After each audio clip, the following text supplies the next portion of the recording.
مواقع سرية محدش يعرفها، الجزء ال 22.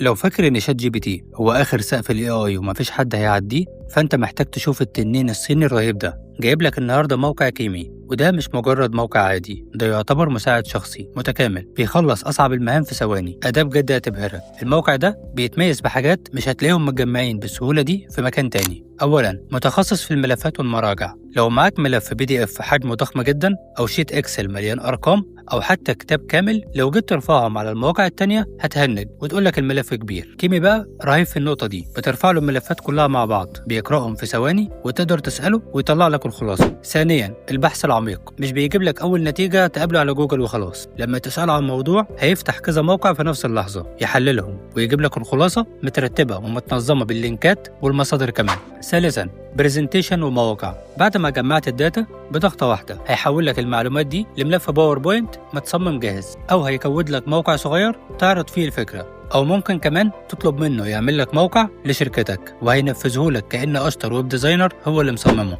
رابعاً، وكلاء بيشتغلوا مع بعض، ايجنت سوارم. ودي بقى الميزة المرعبة في التحديث الجديد بتاعهم K2.6. الأداة دي تقدر تقسم المهام المعقدة على أكتر من وكيل AI جواها يشتغلوا بالتوازي مع بعض عشان يطلعوا لك نتيجة دقيقة جدا لأي بروجكت ضخم أو أي مهمة برمجية معقدة. من الآخر، الموقع ده كنز لأي طالب دراسات عليا أو مبرمج أو مسوق بيحلل داتا، أو أي حد عايز ينجز شغل ساعات في دقايق. لو عايز لينك الموقع اكتب موقع 22 في الكومنتس وابعته لك فورا. يلا اعمل لايك وسيف للفيديو عشان هتحتاجه كتير. لو عايز تعرف كل اسرار ال AI وتعمل شغل مميز اعمل لي فولو، وخليك مستعد للمفاجأة الجاية. سلام.